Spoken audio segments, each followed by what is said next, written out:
Bismillahirrahmanirrahim. Assalamualaikum warahmatullahi wabarakatuh. Perkenalkan, nama saya Neng Tarmila. Saya dari Kelurahan Cigending. Saya di sini akan sedikit berkisah mengenai hijrahnya Nabi Muhammad SAW dan Abu Bakar dari Mekah ke Madinah dalam upaya menyelamatkan dakwah Islam dari gangguan kafir Quraisy pada saat itu, ya. Dan saya di sini akan menceritakan 4 peristiwa penting pada saat Rasulullah hijrah, yang diantaranya adalah peristiwa di mana saat Ali di tempat tidur Nabi Shallallahu Alaihi Wasallam. Pada saat itu kaum kafir Quraisy menyiapkan pemuda-pemudanya untuk mengepung rumah Nabi dan membunuh Rasulullah pada saat itu. Dan pada saat bersamaan Rasulullah menyuruh Ali bin Abi Thalib untuk memakai mantelnya yang berwarna hijau dan menempati tempat tidur yang biasa Rasulullah tempati.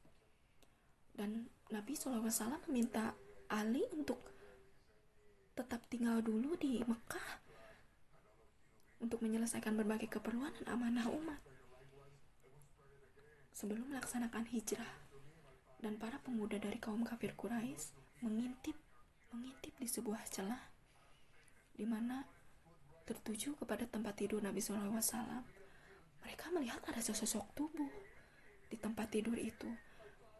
Dan mereka puas, mereka meyakini bahwa orang yang mereka incar ada dan belum lari.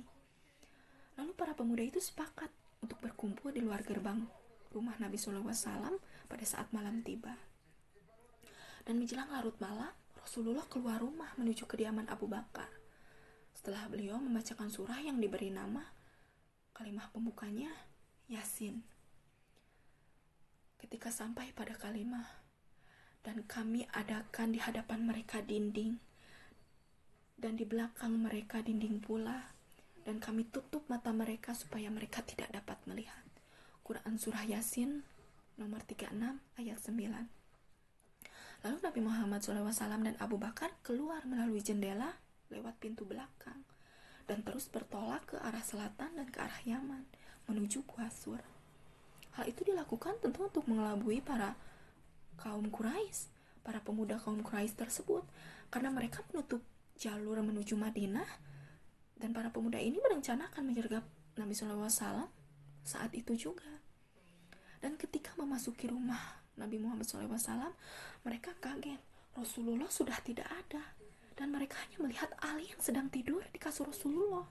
Dan dari situ kaum kafir Quraisy merasa kecolongan karena tidak menemukan di mana Nabi Muhammad Sallallahu Alaihi Wasallam. Dan peristiwa yang kedua adalah keajaiban di Gua Sur.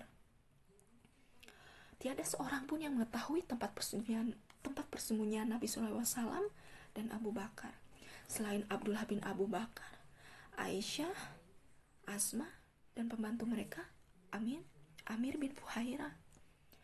Lalu Rasulullah menugaskan Abdullah untuk mengawasi gerak-gerik kaum kafir Quraisy pada siang hari dan mengawasi sekitar gua pada malam hari.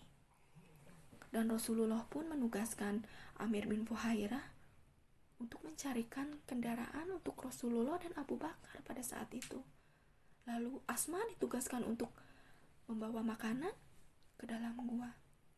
Sementara itu kaum kafir Quraisy terus mencari keberadaan Rasulullah tanpa mengenal lelah. Terus mencari, dan sebagian di antara mereka ada yang mencari tempat lain dan ada juga yang mencari Gua Sur.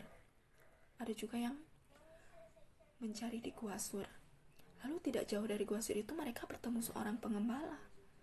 Yang diriwayatkan seorang pengembala ini adalah Amir bin Fuhairah.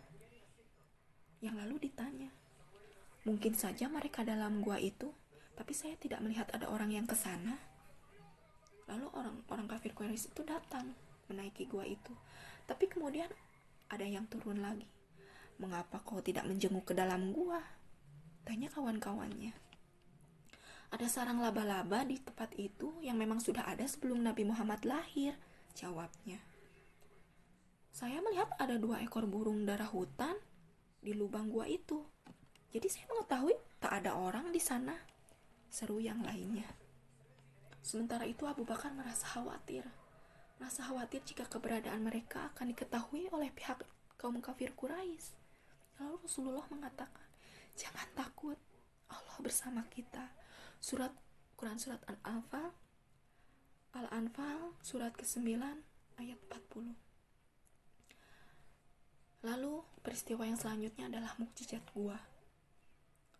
Para kaum kafir Quraisy berada di depan mulut gua Sur, yang terdapat sarang laba-laba, sarang burung dara, dan akar pohon akasia yang cabang pohonnya menjuntai ke arah gua. Dan kira-kira memiliki ketinggian setengah tinggi manusia. Lalu mereka pun pergi meninggalkan gua, karena menurut mereka tidak mungkin ada orang yang bisa melewati gua itu dengan keadaan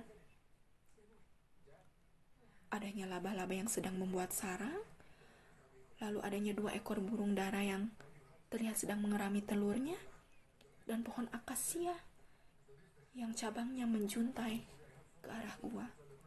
Itulah mukjizat dari gua tersebut. Lalu peristiwa yang selanjutnya adalah mengenai kisah Suraqah. Adapun peristiwa lainnya yang juga memberi arti penting di dalam hijrah Rasulullah SAW, yakni pengejaran yang dilakukan oleh Suraqah bin Malik bin Jasyam kepada Rasulullah SAW. Ia bermaksud menangkap Rasulullah SAW dan Abu Bakar pada saat itu, lalu menyerahkannya kepada kaum kafir Quraisy karena tergiur dengan iming-iming imbalan yang besar bila dapat menangkap dan menyerahkannya kepada kaum kafir Quraisy. Namun belum sempat Suraqah mendekat kepada Rasul, kudanya terperosok dan ia pun terguling, ia pun terjungkal. Lagi-lagi dan terus berulang-ulang terjadi hingga akhirnya ia memohon maaf. Ia menyesal. Ia mengaku dan berterus terang kepada Rasulullah akan perbuatannya, bahwa ia mengaku untuk menangkap Rasulullah SAW karena tergoda oleh imbalan besar yang dijanjikan oleh orang-orang kaum kafir Quraisy. Lalu Rasulullah kemudian memaafkannya. Insyaallah. Sekian beberapa kisah dari 4 peristiwa penting saat hijrahnya Rasulullah SAW. Mudah-mudahan bermanfaat. Terima kasih. Wassalamualaikum warahmatullahi wabarakatuh.